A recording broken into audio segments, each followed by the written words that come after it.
किस एनिमे और किस मांगा तो बंद कर दिए गए, लेकिन अभी ऐसी और भी कई वेबसाइट्स हैं जिनके थ्रू हम एनिमे स्ट्रीम कर सकते हैं। तो बिना शौक बनाए वीडियो शुरू करते हैं।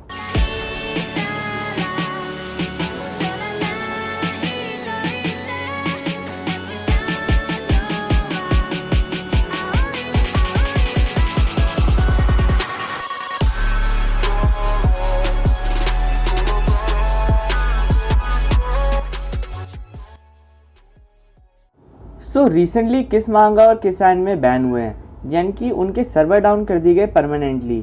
मतलब उस पर कोई भी डेटा नहीं है और जो भी डेटा था उसको कोई एक्सेस नहीं कर पाएगा। और इसका एक ही रीज़न है, एनिमे पायरेसी। मतलब ओरिजिनल क्रिएटर से उनका कंटेंट चुरा कर कहीं और पोस्ट करना, वो भी बिना लीगल अथॉरिटीज़ की परमिशन के। तो क्योंकि ये साइट्स बंद कर दी गई, इसका मतलब ये होना चाहिए कि पायरेसी बुरी है। लेकिन ऐसी और भी तो कई वेबसाइट्स और ऐप्स हैं जो अभी तक चल रहे हैं, तो क्या पायरेसी अच्छी है? तो अगर मैं सीधे सीधे बोलूं तो यहाँ बात अच्छे या बुरे की नहीं है, यहाँ बात लीगल और इल्लीगल की है। तो पायरेसी इल्लीगल है और इसमें कोई भी सेकंड थॉट नहीं है। लेकिन जब गवर्नमेंट को पता है कि ये सब इल्लीगल है, तो सारे के सारे सर्वर डाउन क्यों नहीं कर दिए जाते? हमारा सबसे बड़ा क्वेश्चन ये है कि गवर्नमेंट सारी साइट्स और ऐप्स को बैन क्यों नहीं कर रही? तो इसका एक लॉजिकल आंसर ये है कि रोज़ हज़ारों वेबसाइट्स बनती हैं और उन पे भी इसी तरह पायरेटेड कंटेंट शेयर होता है। और अगर गवर्नमेंट किसी एक वेबसाइट या ऐप को बैन भी कर देती है, तो उसकी जैसी कोई दूसरी वेबसाइट बन जाएगी। तो इस चीज़ का कोई फ़ायदा नहीं है। तो अब सेकंड क्वेश्चन ये है कि जब गवर्नमेंट इन साइट्स को बैन कर रही है, तो वो इसलिए कर रही होगी क्योंकि ओरिजिनल कंटेंट क्रिएटर्स पे फ़र्क पड़ता होगा।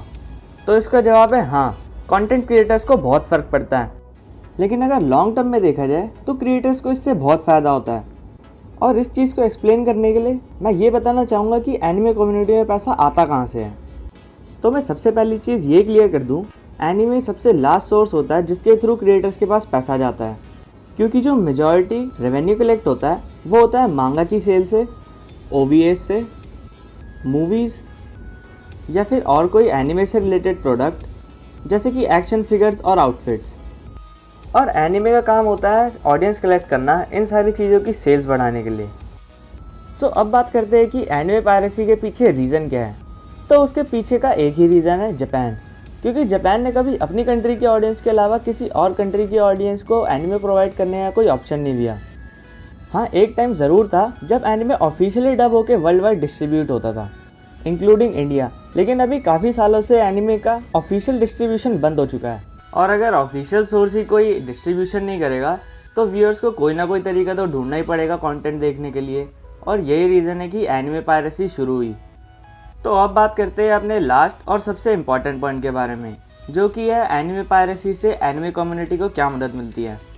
और इसको अगर मैं एग्जांपल के साथ समझाऊँ तो ऑफिशियली एनिमे मुझे किसी स्ट्रीमिंग सर्विस में मिलेगा, जैसे कि नेटफ्लिक्स या फिर क्रंचीरोल।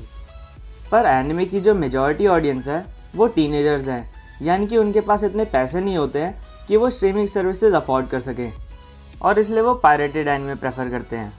लेकिन अब तुम सोच रहे हो कि इसमें क्रिएटर्स को क्या फ़ायदा हुआ। तो मैं याद दिला दूँ कि मैंने शुरू में ही बताया था कि ये लॉन्ग टर्म प्रॉफिट वाली बात है।